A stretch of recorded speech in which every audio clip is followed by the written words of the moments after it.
Hello everyone, this is Jahid Iqbal, Master Trainer IELTS Solution Plus. In today's video, I'm going to discuss about a few questions, or I'm going to try and answer a few questions which every IELTS aspirant should know about. So let's get started. So every IELTS aspirant should know what IELTS is.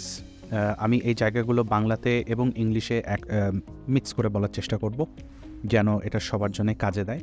So সর্বপ্রথম যে প্রশ্নটা নিয়ে আমি আজকে discuss করব সেটা হচ্ছে IELTS কি। So IELTS basically is an acronym and IELTS stands for International English Language Testing System.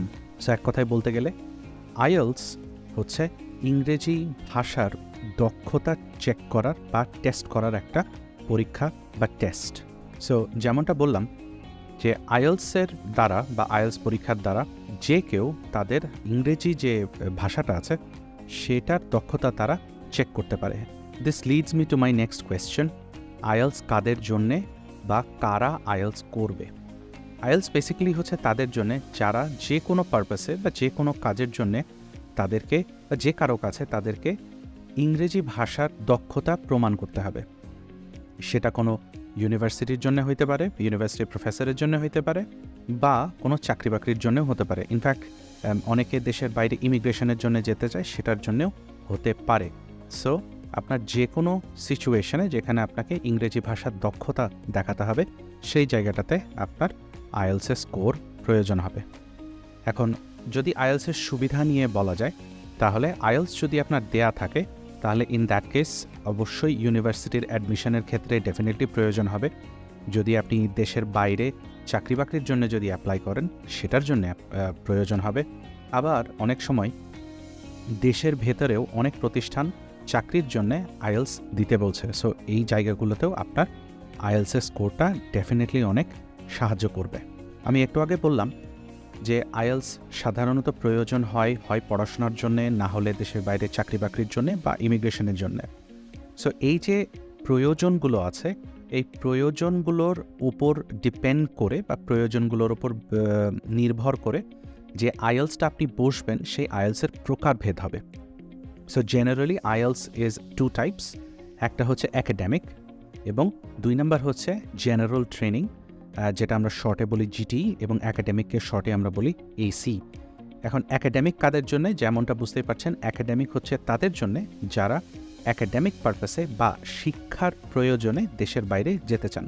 University বলেন, কলেজেস বলেন, রিসার্চ বলেন, যাই বলেন না কেন, মানে ব্যাচেলার্স, মাস্টার্স, PhD, এইগুলোর জন্যে আপনি পড়াশোনা করতে যদি দেশের বাইরে চান সেক্ষেত্রে আপনাকে IELTS অ্যাকাডেমিকে বসতে হবে। কিন্তু অ্যাকাডেমিক পারপাসে বা পড়াশোনার কাজে কেউ যদি দেশের বাইরে যেতে না চান, আপনারা যদি চাকরি নিয়ে বা চাকরির জন্যে বা ইমিগ্রেশনের জন্য যদি দেশের বাইরে যেতে চান সেই ক্ষেত্রে আপনাদেরকে GT-তে বসতে হবে বা জেনারেল ট্রেনিংয়ে বসতে হবে। এখন প্রশ্ন আসতে পারে IELTS এক্সাম বা IELTS যে টেস্টটা আছে সেটা কিভাবে নেওয়া হয় বা কিসের ওপর নেওয়া হয়।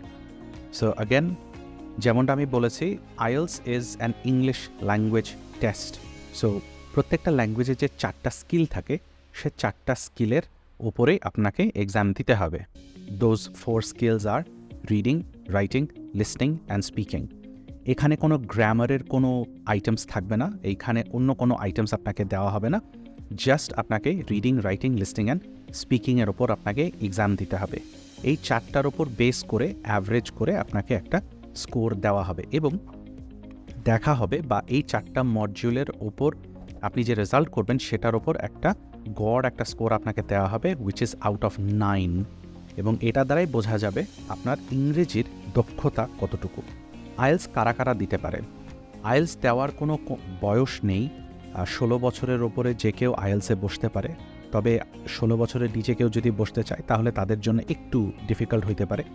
সে কারণে সাধারণত যারা IELTS-এ বসে তারা ব্যাচেলার্স লেভেলের জন্য বসে, যাদের যথেষ্ট পরিমাণে ইংরেজি সম্বন্ধে বা ইন জেনারেল ভাষাগত দক্ষতা যথেষ্ট আছে।